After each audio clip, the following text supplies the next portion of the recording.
HJ news की report. ज़्यादा जानकारी के लिए इस चैनल को सब्सक्राइब कर लीजिए। नमस्कार, आप सबका स्वागत है। इंसान का शरीर बहुत सारे रहस्यों से भरा है। कई बार हमें लगता है कि हम फला काम नहीं कर सकते, लेकिन कोशिश करने पर वह काम हो जाता है। इसके विपरीत कई बार लगता है कि फला काम तो बहुत आसान है, लेकिन हम लाख कोशिशों के बाद भी उसे नहीं कर पाते। हम आपको बता रहे हैं 8 ऐसे कामों के बारे में जो ज्यादातर लोगों के लिए बहुत मुश्किल है या फिर बिल्कुल नामुमकिन। जीभ को बीच से मोड़ना। गिने चुने लोग ही अपनी जीभ को बीच से मोड़कर नली जैसी शक्ल दे सकते हैं। पहले यह माना जाता था कि यह एबिलिटी आनुवंशिक होती है, यानी माँ बाप से मिले जीन पर निर्भर करती है। लेकिन यूनिवर्सिटी ऑफ डेलवेयर के इवोल्यूशनरी बायोलॉजिस्ट जॉन मैकडॉनल्ड की रिसर्च से पता चला कि यह किसी सिंगल जीन के कारण नहीं होती, बल्कि इसमें पर्यावरण का भी योगदान होता है। जहां तक प्रैक्टिस करके ऐसा सीखने की बात है, तो वे भी बहुत मुश्किल है।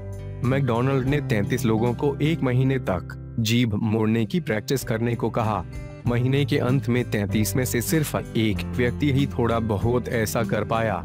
एक भौं चढ़ाना। इसके लिए चेहरे की मसल्स इतनी फ्लेक्सिबल होनी चाहिए कि एक तरफ की मसल्स ऊपर की ओर जाएं, तो दूसरी ओर की मसल्स स्थिर रहनी चाहिए। बहुत कम लोग ही ऐसा कर पाते हैं। हालांकि प्रैक्टिस से इसे सीखा जा सकता है। एक तरफ की भौं चढ़ाने का मतलब बॉडी लैंग्वेज के हिसाब से संदेह जताना होता है।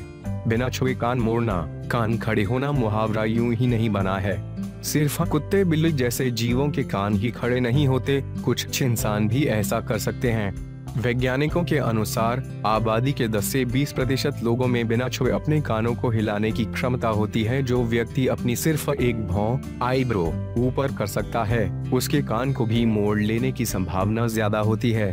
अपनी कोहनी चाटना। इस बारे में बहुत गलतफहमी फैली है।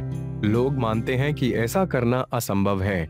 यही वजह है कि गिनीज बुक से रोज औसतन 5 लोग कांटेक्ट करके यह दावा करते हैं कि वे जीभ से अपनी कोहनी को टच कर सकते हैं।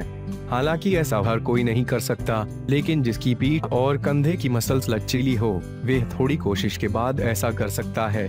दोनों पैरों के पंजों को विपरीत दिशा में घुमाना। आपको कहा जाए कि अपने पैरों के पंजे घुमाने हैं, तो यह बड़ा आसान लगेगा।